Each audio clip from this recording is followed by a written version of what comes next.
It is to save this very Bengali population of East Pakistan that India waged a war against West Pakistan and brought Pakistan to its knees in 14 days, leading to the birth of a sovereign Bangladesh. Today, Islamists under the interim government of Mohammad Yunus in Dhaka want to take back Bangladesh to those very days. Very era which the people of Bangladesh fought and died to come out of. They are back on the streets this time, very dangerously close to Indian High Commission. On 17th, protests took place in front of Indian High Commission in Dhaka. On 18th, the protest spread to Rajshahi in front of the Indian Visa Application Center. Protests were also reported in Khulna. 2 days, 3 protests. Not random, very organized.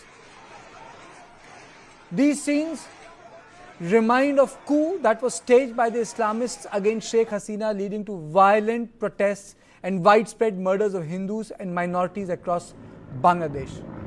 Sheikh Hasina is now living in exile in India, and Dhaka is attempting to pressurize New Delhi to bring her back to Bangladesh. India has close historic ties with Hasina. The Islamists do not like that. Yunus doesn't like that. And a pro-Pak and anti-India narrative is being weaved ahead of elections in Bangladesh. Ambassador Veena Sikri, while speaking to us, had made a similar point earlier. Today she joins me on the show again. All signs from Bangladesh today points towards a desire to realign with Pakistan.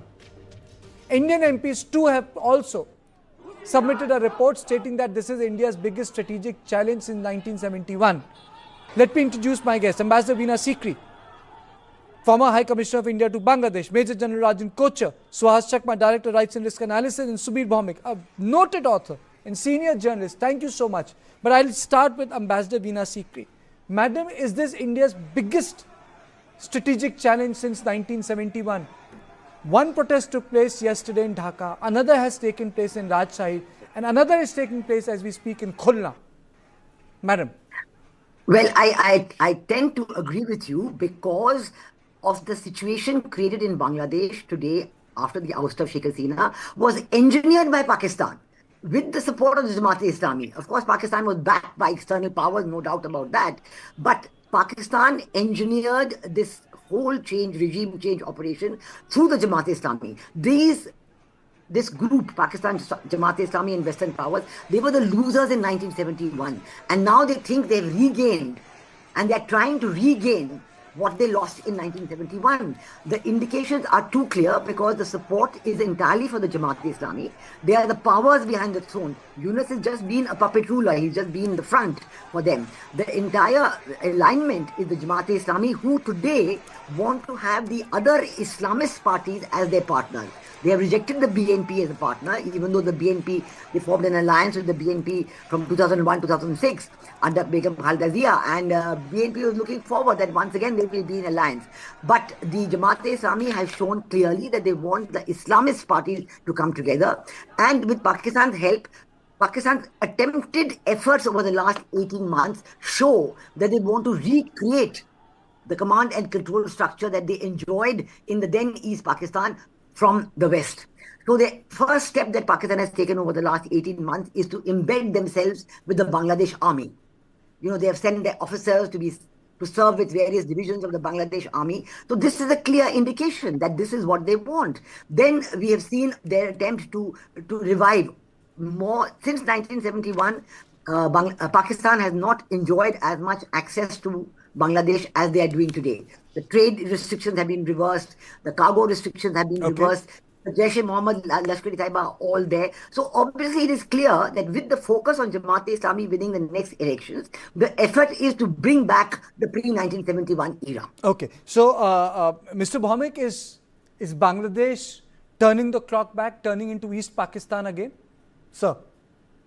No, it's not going back to East Pakistan. They're becoming a Bengali Pakistan.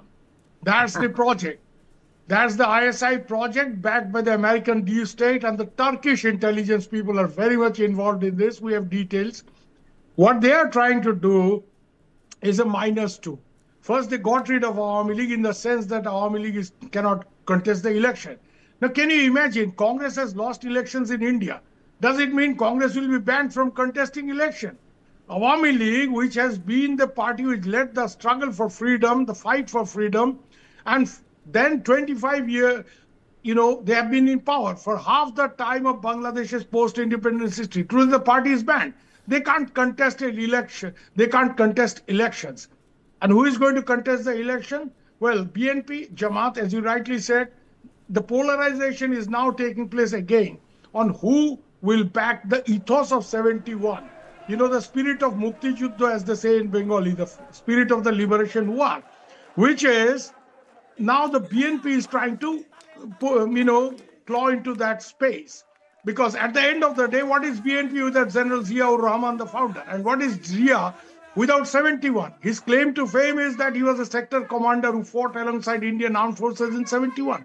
So they are trying to get into that pro-liberation, pro-71 space. And the Jamaat brazenly is trying to bring back the ethos of Pakistan, or what was then East Pakistan, in a new form, which is Bengali Pakistan, and that is what they're trying to do. Now here, Mr. Yunus, what is his role? His role is, he knows for sure he wants to be president. The reason he wants to be president is he has done many wrong things, conflict of interest, a lot of scandals, financial scandals. These things, he wants to get immunity from prosecution in future, which only happens if he becomes president. So he wants to become president. And the second reason he wants to become president is he will be the supreme commander of the armed forces. So he will have the army under his control, which is very important in a place like Bangladesh, as Madam Veena Sikri will agree with me, Okay. So here, Yunus wants to be president with whose support? BNP or Awami League will never have him as president. Jamaat. Why Jamaat? Because Jamaat is seen as a party of mullahs. They need, for the Western audience, all these wishy-washy Angrez log who talk of, saving democracy across the world, the Globocops. These idiots don't understand that Jamaat will front Yunus as, Nobel laureate, liberal facade and all that stuff. So Jamaat wants Yunus as president, and Yunus wants Jamaat to back him up on ground, because he won't get support of either the two major parties. This is a very dangerous thing building up, and they need anti-Indian sentiments to thrive, to win the election, to swing the population their way, which is why you see all these things happening, attacks on, first when Hasina was ousted, attack, vandalization of the Indira Gandhi Cultural Center and all that stuff. Now you see this systematic whipping up of anti-Indian sentiment, because this is the only real capital, the political capital of these Islamists who are trying to run Bangladesh in future. This is a battle for the soul of Bangladesh, and this is existential threat for India. Because India is going to have a two-front situation, both in conventional military terms as well as in the asymmetric warfare. The threats that you have faced from Pakistan, the jihadi and all that stuff. Now you will have something like Pahalgam happening in the east, something like Pathankot happening in the east. Mark my words, this is a two-front situation for India, and we need to wake up and take very strong measures. Okay, so Has, my question to you is that as Mr. Bhomik said that the protests are being manufactured by the fundamentalists, but is this a general sentiment on ground, anti-India sentiment, or just being wigged by Jamaat? If there is anti-Indian Dada, this is a question for Mr. Chakma. Dada, this is a question for Mr. Chakma. Yeah.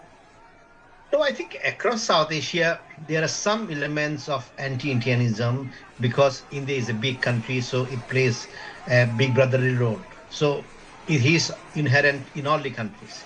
You have to be a nationalist in Nepal or Bangladesh, anywhere else, you have to be anti-Indian. So those factors are there.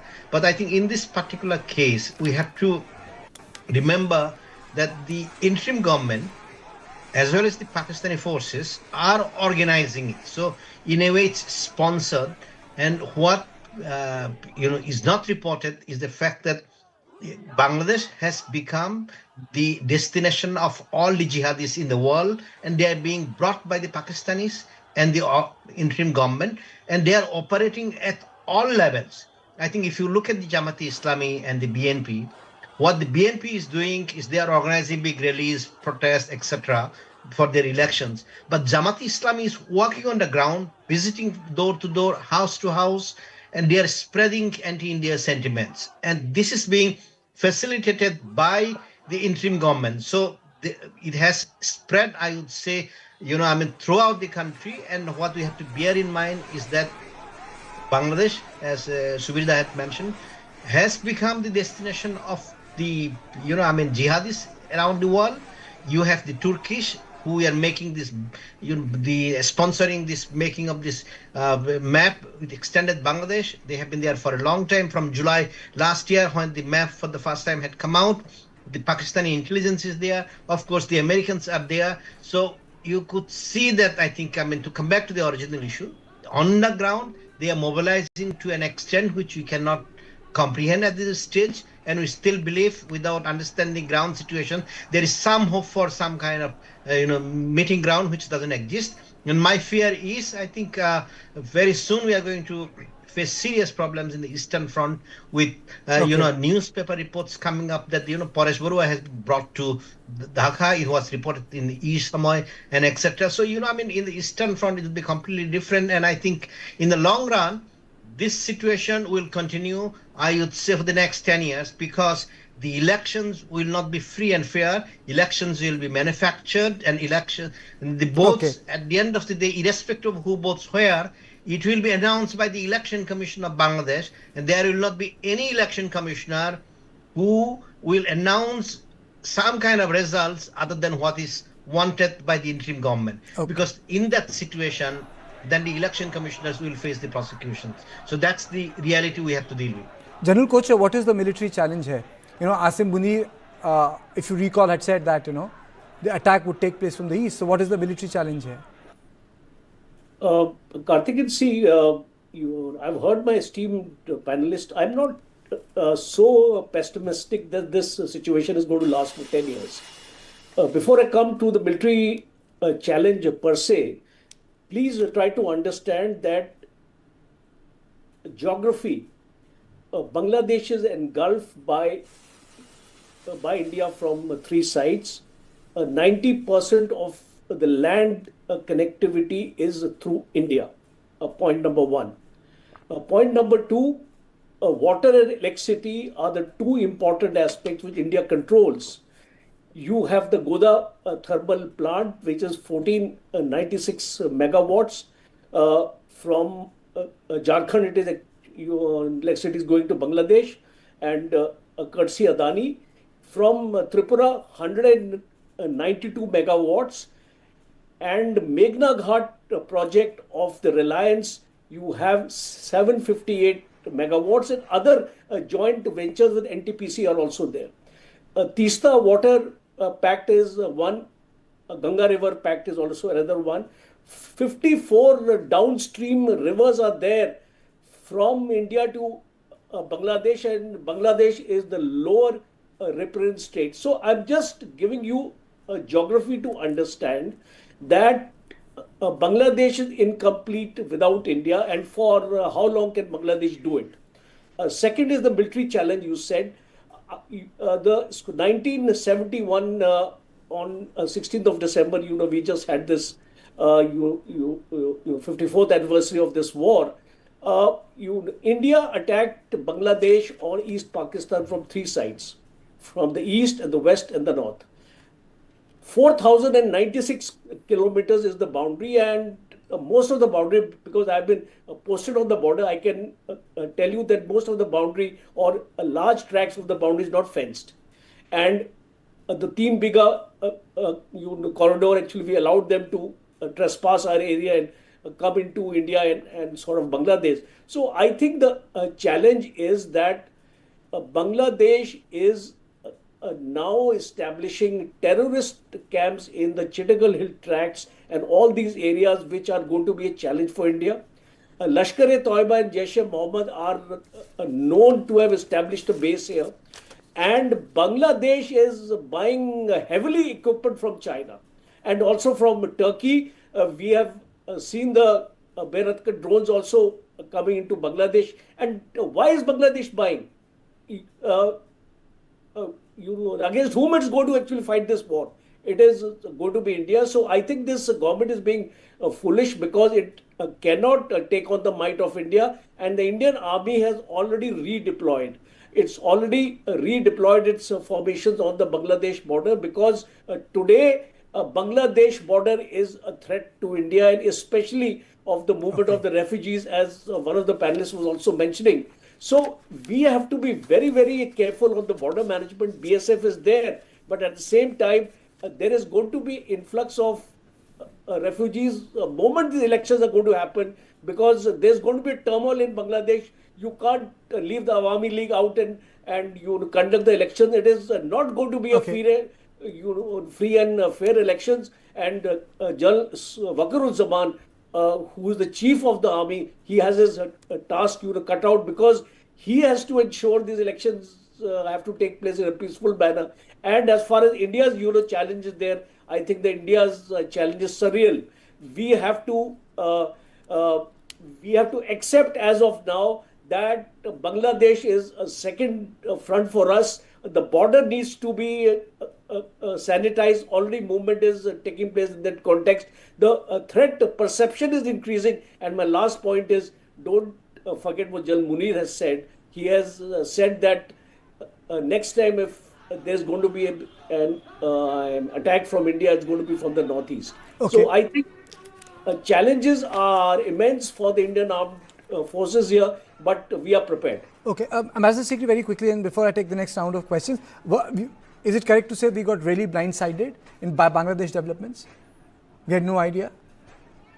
No, I think we had, of course, we had very, very close linkages with Bangladesh. You would have known, I think, what happened at the end, if you're talking of July 2024, I think it was the army which did not come at the end to the rescue of Sheikh Hasina, and that's a situation which is different, and that is why she was, they let her leave the country, but they could not protect her to remain as the Prime Minister. But I think right now what we're talking about, I think the steps to be taken, what we have to look at, first of all, we cannot accept this situation that the election will not be free, fair and inclusive. The government of India has made very strong statements, including yesterday when the Bangladesh High Commissioner was summoned and read out the Riot Act on the question of what is happening in Bangladesh, the attacks on the Indian High Commission, the anti-Indian sentiment that was being built. And again, we told him that we must ensure the elections are free, fair, inclusive, and therefore credible. Now, this question is that this has to be carried further. We have to make sure that the elections indeed are free, fair, inclusive, and credible. That has to be our effort. We have to work on it in a proper way. And I can tell you that the response from the people of Bangladesh has changed now. Whereas in last July, the Gen Z or whatever you may say, there was a strong anti-incumbency feeling against Sheikh Hasina and all this propaganda that everything that has gone wrong with Bangladesh is because of Sheikh Hasina and so because of India. But now there's growing support. Even the latest Pratham Alo survey of 3 days ago said that 70% of the people want Awami League to participate. It doesn't mean they will vote for. But then there is a question. The question is, if I recall correctly, Subidar, you can correct me. You said that the Awami League is the only option. If Awami League is the only option, as Madam is talking about, the sentiment is changing. I don't see the visuals. I never get the visuals, even on social media, of Awami League people out protesting in Bangladesh. No, they have protested and they've gone to jail. I have somebody in my house, I don't want to name her. She was a famous actress. She led a protest. She was beaten up when she went to the house of Sheikh Mujib to protest against the demolition of 32 Dhanmondi. Okay, she's a top actress. I have her in my house. She had to run for dear life. This is what? Yunus has turned Bangladesh into a vendetta republic. 4 lakh people are in jail. Murder cases have been filed against women legislators who can't kill a fly. I can bet my head if they can kill a fly. They will call their maidservant to do it. Kamerbua, as they say in Bangladesh. So, what Yunus has turned Bangladesh into some kind of a North Korea, this is a vendetta republic. Every day people are getting arrested. Every day. One of my dear sisters, she was Mohila Awami League organizing secretary in Kovilla. For some small issue of car dashing against each other, she has been in jail for 3 months now. Because she's an Awami League, her bail petition will not come up. So there is a huge problem here, you see. Awami League protest and all that. Secondly, very important, this is a point to be made. Who is holding this election? Yunus came to power. When he came to power, he assumed power. He took oath on Bangladesh constitution, not on Quran Sharif, okay? There is no provision for interim government in Bangladesh constitution. Absolutely. Secondly, this election is held along with a referendum. There is no scope for referendum in Bangladesh election. So much for the legality. These Westerners, they talk about, proper election. They blame Sheikh Hasina for less than fair election. This election is a fraud. It's an illegal election. Secondly, you're talking of inclusive election by keeping out the biggest party. What kind of election is this? Now, as far as India is concerned, this is a very fashionable thing to say that India, India's policy put all its eggs in one basket. Man, we tried to be friendly with the BNP in 2001. Okay, Tariq Rahman got red carpet welcome in Delhi. Madam Sikri will, recall. He also met Mukesh Ambani and all that. After that, what happened, do you know? 10 trucks of weapons meant for the Alpha landed in Chittagong port. The famous 10-truck arms haul. Yeah. And it was all meant for great Paresh Barua. Now Paresh Barua is back in Ye. Also some top Lashkar-e-Taiba people have visited. So we are looking at the second front of Islamic terror, which we have to handle. Pakistan is bad enough. Now you have a Bengali Pakistan emerging, where, I go with the general that conventional threat, I won't, I won't give too much of that. We can handle this conventional threat. But asymmetric warfare, this is where the threat is. Tomorrow, if you have a Pahalgam type attack in a tourist spot like Darjeeling, if you have a Pathankot type terror strike in Hasimara or Bagdogra where our Rafale squadrons are lined up, and then what happens? These Pakistani jihadis come here, they enter North Bengal and they do these strikes and go back. We end up fighting with Bangladesh. The Pakistanis are gone. वो तो जनाब हमने दहशतगर्दी कर दी और हमने भाग लिया.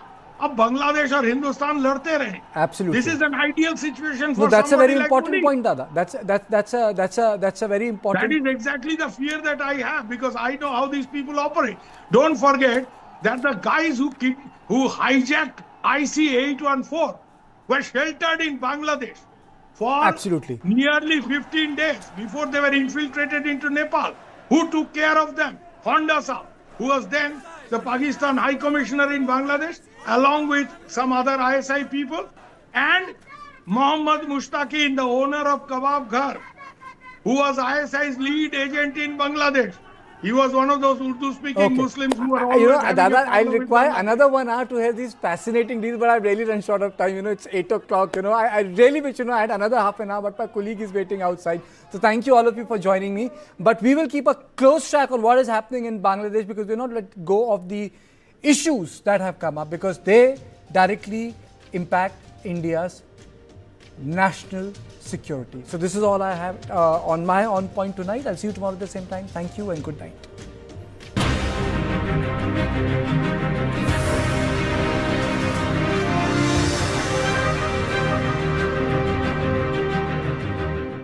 Okay, 2026, take notes. Manifesting. More bubbles, less troubles. For my little Miss Sunshine, tickles and giggles. Also wanna be a biker chick this time. Allah, merci beaucoup. And year 2026, only love for my people and myself. To manifest my best life, nature's cosmic energy. Now mine, natural diamond intention pendants. Daily मुझे constipation की problem होती है, मैं क्या करूं? 2 spoon काफी है। ये प्रॉब्लम दूर करने के लिए लायन डेट सिरप। इसमें आयरन, फाइबर्स, विटामिन्स, बीमारी से लड़ने की ताकत बहुत ज्यादा है। फाइबर, कॉन्स्टिपेशन से रोकथाम। रोजाना 2 स्पून लायन डेट सिरप हल्के गर्म दूध में भी मिलाकर पी सकते हैं। लायन डेट सिरप रोजाना 2 spoon. From boardrooms to bookshelves, from startups to storytelling, witness conversations that define tomorrow's economy. Our honorary speaker, R. Gopalakrishnan, from Hindustan Lever to Tata Sons, his journey defines corporate leadership. Eastern India's first Business and Economy Literature Fest 2025, December 20th and 21st, Taj Talkutir, Kolkata. Presented by EIILM Kolkata. Associate sponsor, Bama Lorry, Mukhorochuk, Alliance Broadband, Priyagopal Bishoi, and ChatGPT.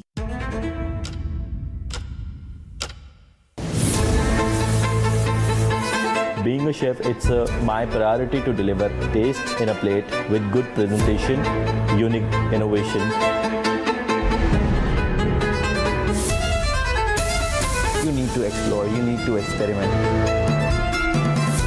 You observe the people, make them happy, make them feel happy, and in the end you are smiling. That's the most important thing.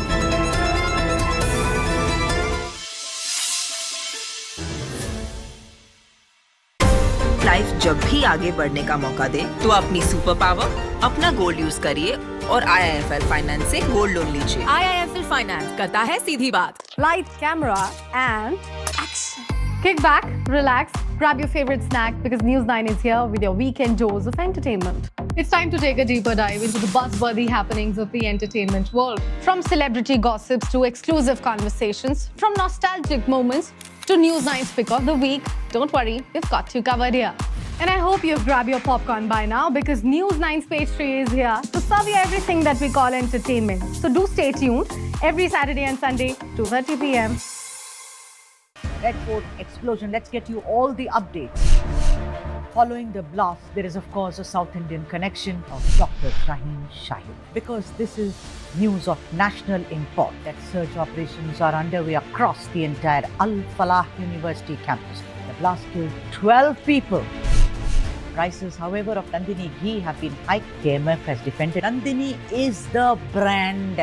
I've been getting a lot of queries on my phone. What's for the people of Karnataka? Okay, you can play tennis as much as you want to, but I'm the umpire and I will say please.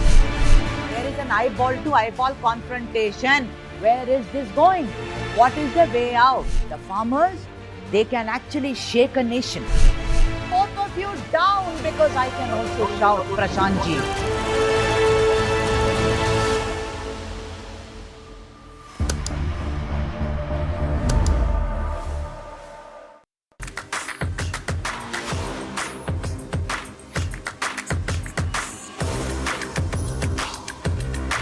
This is India's #1 news network, and you're watching News9, English news as it should be.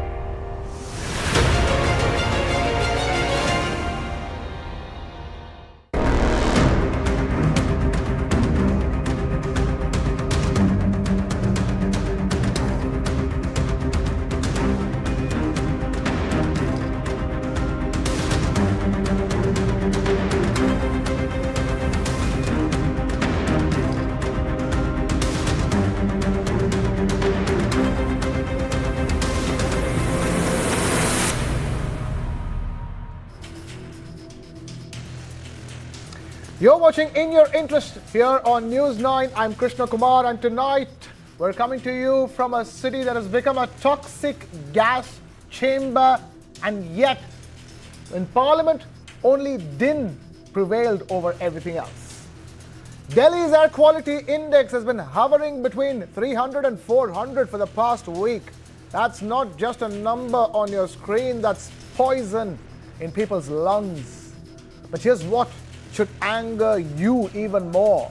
Your parliament, the temple of democracy, where your elected representatives are supposed to fight for you, has spent this entire